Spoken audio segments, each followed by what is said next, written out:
নমস্কার বন্ধুরা, গল্পকথক মৃত্তিকার গল্পের আসরে আপনাদের স্বাগত। আজ পড়ে শোনাব সাহিত্যিক শীর্ষেন্দু মুখোপাধ্যায়ের লেখা ছোট গল্প বলাইবাবুর দিদি শাশুড়ি। গল্প পাঠ যদি ভালো লাগে তাহলে একটা লাইক ও কমেন্ট করতে ভুলবেন না। চ্যানেলটা সাবস্ক্রাইব ও বেল আইকনটি প্রেস করে দেবেন। একই সঙ্গে বন্ধুদের সাথে ভাগ করে নেওয়ার অনুরোধ রইল আপনাদের কাছে। শুরু করছি আজকের গল্প সাহিত্যিক শীর্ষেন্দু মুখোপাধ্যায়ের লেখা ছোট গল্প বলাইবাবুর দিদি শাশুড়ি। নতুন বাসায় ভাড়া এসে প্রথম রাত্রিরেই একটু বিপাকে পড়ে গেল দিবাকর। মাঝ রাত্রিরে ঘরের মধ্যে খুটখাট শব্দ আর চলাফেরার আওয়াজ, তবে খুব মৃদু। দিবাকর বলবান লোক, ভীতুও নয়। চোর ঢুকেছে মনে করে তেড়ে উঠতে যাচ্ছিল। কে যেন বলল, চুপ করে শুয়ে থাকো, বীরত্ব দেখাতে হবে না। গলার স্বর শুনে দিবাকরের হাঁফ ছাড়বার উপক্রম। চোর ঢুকেছে বটে, তবে মেয়ে মানুষ চোর। দিবাকরের আবার পৌরুষের 16 আনা অহংকার। চোর ধরতে হলে সাপটে জাপটে ধরতে হয়, কিন্তু মরে গেলেও দিবাকর মেয়ে মানুষের গায়ে হাত দিতে পারবে না। গলা খাঁকারি দিয়ে সে বলল, কাজটা কি ঠিক হচ্ছে? কেউ কোনো জবাব দিল না। শব্দ আর হচ্ছিল না। দিবাকর উৎকণ্ঠিত হয়ে দুশ্চিন্তা নিয়ে খানিকক্ষণ শুয়ে থেকে ফের উঠতে যেতেই আবার সে কণ্ঠস্বর, বারণ করেছি কিন্তু। দিবাকর আচ্ছা মুশকিলে পড়ে গিয়ে বলে, দেখুন এবার কিন্তু আমি চেঁচিয়ে লোক জড়ো করব। চোর মহিলা বলল, চেঁচাবে? চেঁচাবে কেন? আপনি যে ঘরে চুরি করতে ঢুকেছেন। এই ঘরটা আমার ঘর, তুমি ঢুকেছো কেন? কি মুশকিল? এটা যে আমি মাসে 500 টাকায় বলাইবাবুর কাছ থেকে ভাড়া নিয়েছি। এ ঘর আপনার হয় কোন সুবাদে? চুপ করে শুয়ে থাকো, আমার অনেক কাজ আছে। দিবাকর কি করবে বুঝতে পারছিল না। তার ঘরে অবশ্য চুরি করার মতো বিশেষ কিছু নেইও। কয়েকটা অ্যালুমিনিয়ামের বাসনকোসন, একটা লোহার কড়াই, কয়েকটা জামা প্যান্ট আর বড় জোর 1000 খানেক টাকা। চুরি গেলেও তেমন ক্ষতির কিছু নেই, কিন্তু তা বলে চোরকে তো আর প্রশ্রয় দেওয়া যায় না। দিবাকর ফের গলা খাঁকারি দিয়ে বলল, চুরি করা কিন্তু অপরাধ। অন্ধকার থেকে জবাব এলো, আগে চুরিটা হোক তো। বেশ কথা, চুরি হবে আর আমাকে বসে বসে দেখতে হবে? এটা তো জুলুম হয়ে যাচ্ছে। কত টাকায় ভাড়া নিয়েছো বললে? মাসে 500 টাকা। বিনোদ পাল 300 টাকায় ভাড়া ছিল। তা জেনে আমার কি হবে? আপনি এবার আসুন। রাত বিরেতে মেয়েদের ঘরের বাইরে বার হওয়াটা ঠিক নয়, বুঝেছেন? অনেক রকম বিপদ হতে পারে। তোমাকে নিয়েই তো যত বিপদ। কোত্থেকে উড়ে এসে জুড়ে বসলে বলো তো বাপু, তোমার মতলব খানাই বা কি? দিবাকর ভারী অসন্তুষ্ট হয়ে বলে, উড়ে এসে জুড়ে বসতে যাব কেন? আমি আমার কাজেই এসেছি। চোর বলল, আর জায়গা জুটলো না, মরতে এ বাড়িতে কেন? চোরের কাছে জবাবদিহি করতে আত্মসম্মানে লাগলো দিবাকরের। সে বেশ ঝাঁঝালো গলায় বলে উঠল, আপনার অত জানার কাজ কি? চুরি করতে ঢুকেছেন, কাজ সেরে মানে মানে চলে যান। আমাকে ঘুমোতে দিন। ও বাবা, খুব মেজাজ দেখছি তো। তা চুরি করার মতোই কি আছে তোমার শুনি? দেখে শুনে তো মনে হয় তুমি একটা হাড় হাবাতে। কোথা থেকে এসে জুটলে? দিবাকর সেটা জানে, তাই গম্ভীর হয়ে বলল, তা বলে কি চোরের জন্য সোনা দানা সাজিয়ে বসে থাকতে হবে নাকি? বেকার নাকি হে তুমি বাপু? কেন, চাকরি দেবেন নাকি? বলি, পেটে বিদ্যে টিদ্যে কিছু আছে নাকি নন ম্যাট্রিক? চেহারাটা তো মন্দ নয়, কিন্তু রামুলো হয়েও তো লাভ নেই। দিবাকর ভারী চটে গিয়ে বলে, বেকারও নই, হাড় হাভাতেও নই, আর পেটে যথেষ্ট বিদ্যেও আছে। ও বাবা, আবার ফোঁস করে যে। করবো না, যা খুশি বলে গেলেই হলো। চোরেদের এত আস্পর্ধা মোটেই ভালো নয়। কেন, চোর বুঝি মনীষী নয়? উচিত কথা খাওয়ার হক সকলেরই আছে। তা ঘর দোড়ের এমন ছিঁড়ি কেন? টেকের জোর যে নেই তা তো বুঝতেই পারছি। তা কি করা টরা হয় শুনি?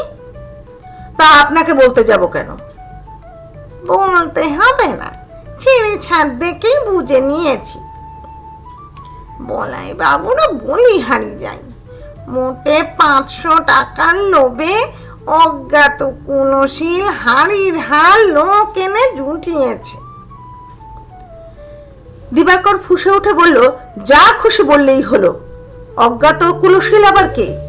এই ফলসা ডাঙার বিশ্বাস বাড়ি এক সময় লোকে এক ডাকে চিনত। আজ ভিটে মাটি হেজে মেজে গেছে বলে তো আর আমরা ভেসে আসিনি। আমি আমাদের পুরনো ভিটেতেই আবার দালান কোঠা তুলব বলে এসেছি। বিশ্বাস বাড়ির ছেলে শুনলে আজও লোকে খাতির করে। বিশ্বাস বাড়ি?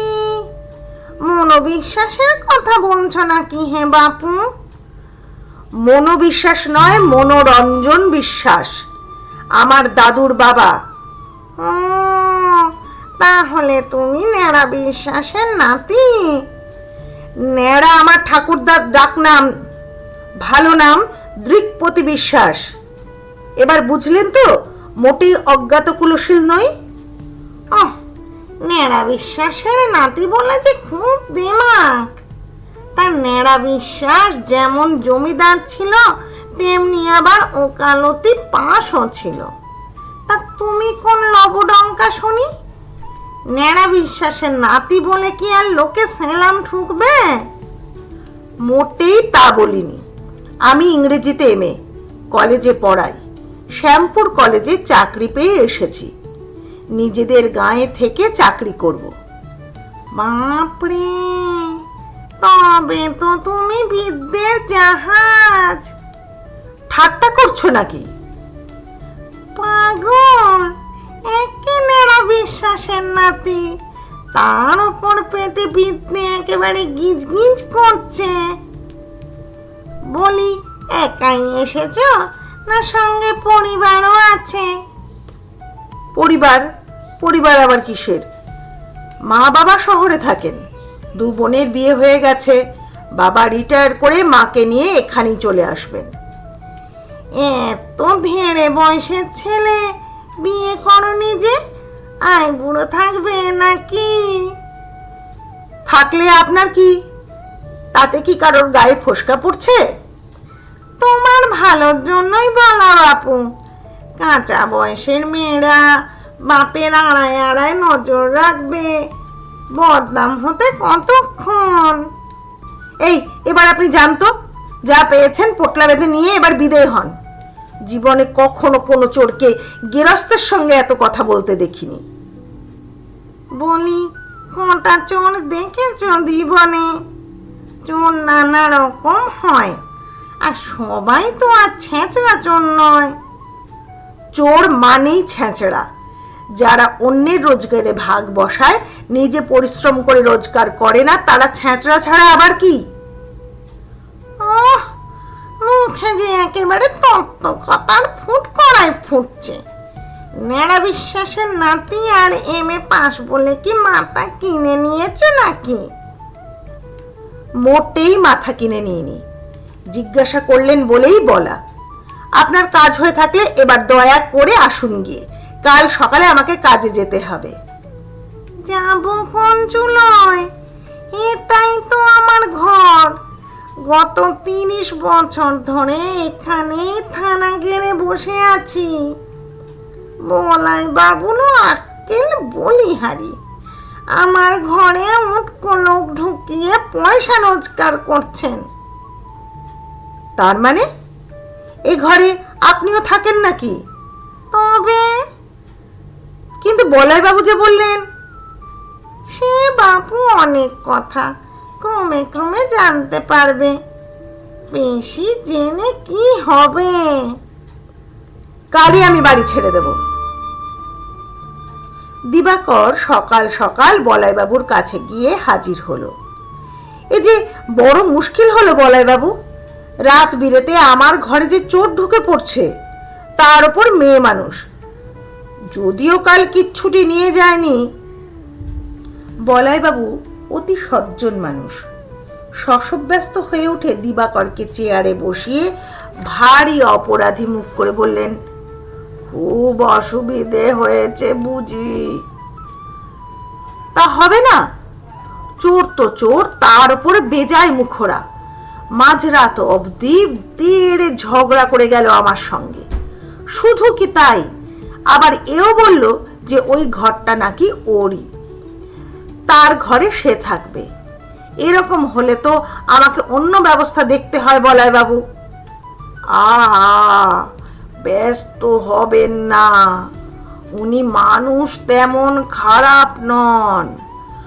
আমারই দিদি শাশুড়ি গঙ্গাজলি দেব্যা। আপনার দিদি শাশুড়ি? তা তিনি রাত বিরেতে আমার ঘরে চড়াও হন কেন? ওইটাই তো হয়েছে বিপদ। বছর 10 আগে মারা গেছেন, কিন্তু ঘরটার মায়া কাটাতে পারেননি। নতুন লোক এলে প্রথমটা একটু বাজিয়ে দেখে নেন আর কি, কদিন পর দেখবেন আর সারা শব্দটি পাবেন না।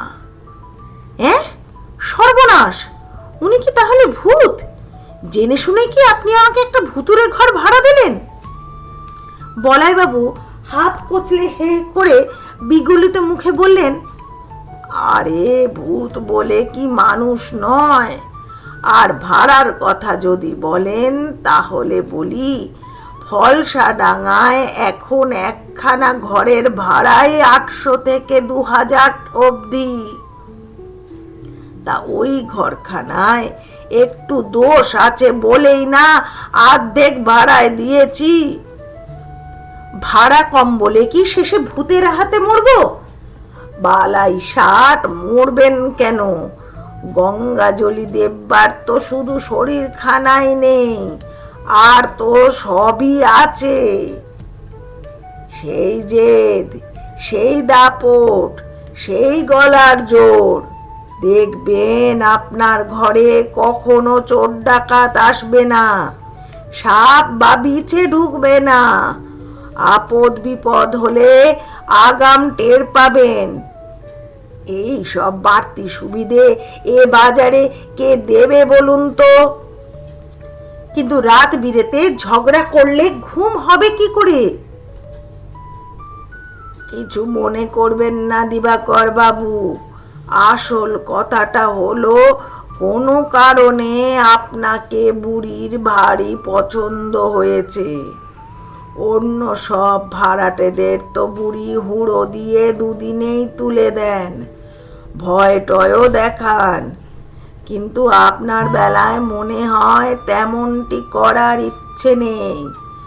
ঘর ছাড়বেন না, আমি না হয় আরো 100 টাকা ভাড়া কমিয়ে দিচ্ছি।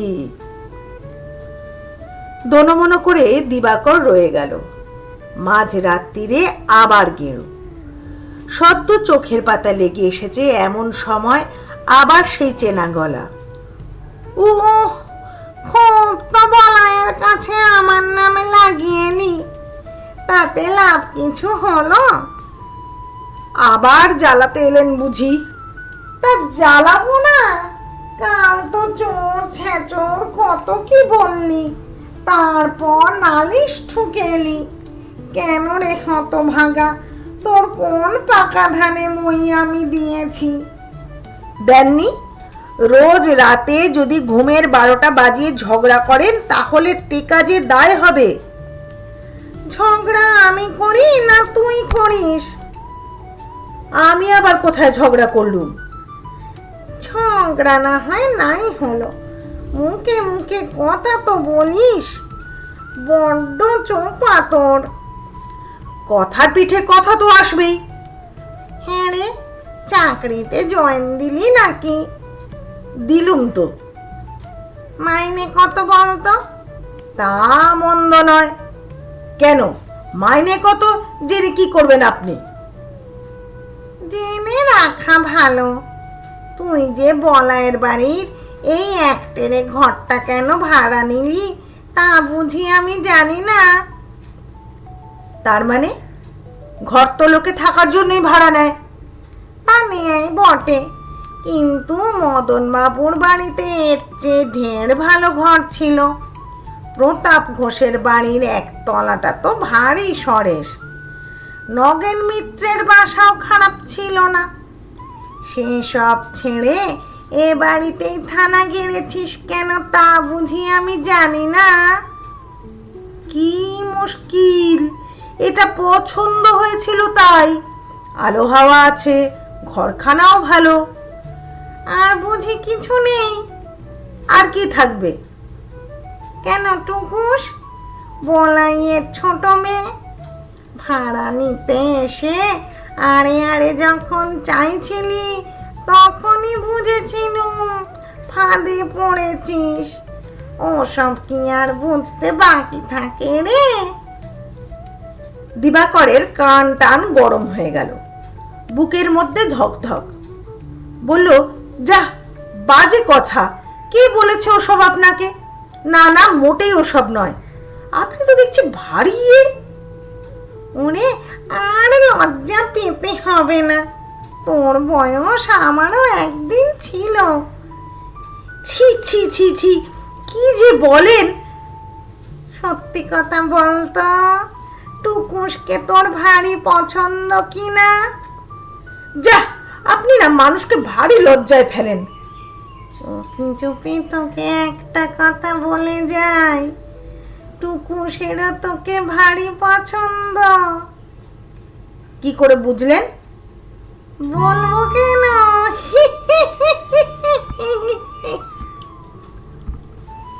শেষ হলো আজকের গল্প, সাহিত্যিক শীর্ষেন্দু মুখোপাধ্যায়ের লেখা ছোট গল্প বলাই বাবুর দিদি শাশুড়ি। গল্প পাঠ কেমন লাগলো জানাতে ভুলবেন না।